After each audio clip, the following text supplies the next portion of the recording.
Hi again then guys, and welcome to episode 42 of Quattroporte, the review series for Gran Turismo sedans, saloons, sports saloons, super saloons, etc. Four-door vehicles essentially of a high-performance nature, sometimes including hatchback variants of sedans, although there aren't many of those on Gran Turismo. In this particular pick we're featuring a vehicle which is very easy to overlook. It's available technically in two dealerships, Nissan and Infiniti, and it's the car which kind of morphed from the Skyline. Initially we had the Skyline, then it became the Skyline sedan, which became this shape, and then it branched off, of course, into its own brand of Infiniti, and became called the G35. Now, Infiniti's never been a brand that I've been a huge fan of. I like some of their designs, such as the FX45, but in general, I'm just not a huge fan of them. This car, though, I have to say, did impress me when preparing for this series, because it's actually a lot better than I gave it credit for. Now, there are a couple of versions available on the game. There's an 8-speed version, I believe it is, with a CVT gearbox. There's various other models, the 350, the 300, the Infiniti version. So we're featuring the Infiniti, just to keep it simpler. This is the 2003 model of the G35, and it has a price tag of 30 grand. So that's a pretty good start. That's not overly expensive, considering that this isn't a bog standard small sedan. It's a decent sized vehicle with a decent spec. It's powered by a naturally aspirated 3-litre engine, which is an interesting choice to not allow it to be super or turbocharged, and that's kind of a shame, because based on how good this car is at this level, it could be really good with more power. Now the PP sits at 529, and that's quite high. Probably higher than you'd expect looking at the car. It's a non-premium, it looks kind of big, kind of bloated, not particularly performance-oriented, despite having originated from the Skyline. As far as power, it puts out 475 horsepower, which for a naturally aspirated vehicle is not bad at all. As far as torque, it puts out 414 foot-pounds, which again, considering there's no turbo helping it, is not bad. And the weight is a lot lower than you'd probably think, based on the look of it. As we already said, it looks kind of big, bloated and heavy. It really isn't. This car only weighs 1,210 kilos with the full weight loss package, and that is very low for a sedan of any kind, let alone one of this size. The horsepower per tonne isn't amazing, of course, but for its power, it's not bad at all. 393 is perfectly respectable for a vehicle with that kind of power. So why is the PP so high, given that the specs, although respectable, aren't necessarily mind-blowing, because 529 PP is pretty high? Well, the reason why is only apparent when you actually drive it, because this is one of those cars which is much more than the sum of its parts. The on-paper spec doesn't do this car justice.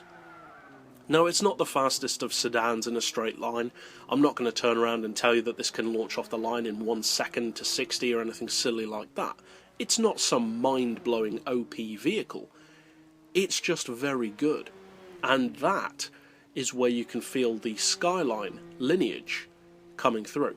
Now, it's not an all-wheel drive car, it's rear-wheel drive, but I would say it's actually better for it, because the best thing about this car, by far, is the handling. This car handles amazingly well. The turn-in is fantastic, and even around a track which is relatively cramped, such as here at midfield, it handles itself remarkably well for a sedan which is not anywhere near what you'd call a high-performance vehicle. It copes really well with its weight, with its power, and with its sheer size. It's not a small car. Now, the handling is nothing like the Skyline. I say it's very good and you can feel the Skyline lineage, but what I mean by that is just how good the Skyline is in general. This car carries that over. In reality, it feels nothing like a Skyline, and unless you knew it came from it, you wouldn't ever put the two cars in the same playing field.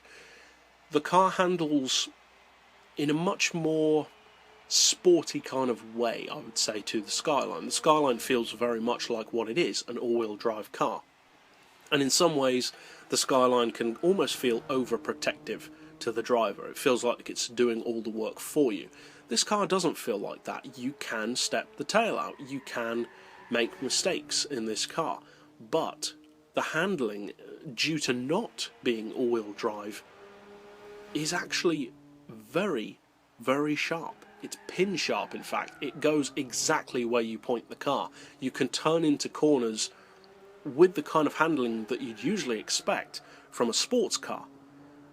It really is that good, and I can't fully describe it without you actually driving it for yourself. Now, this isn't necessarily a vehicle that's going to beat everything else in the class. Of course not.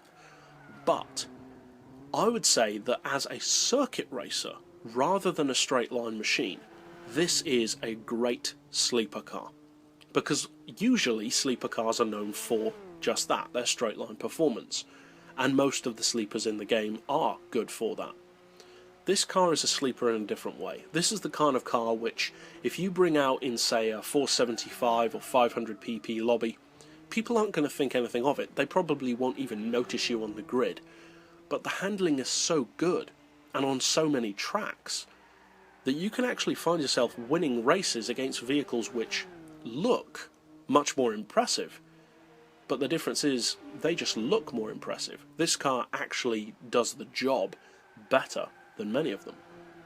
The grip is very good, the brakes are excellent, and you can actually feel how light this car is. The fact that it only has 475 horsepower to deal with means that you don't really wheel spin that much.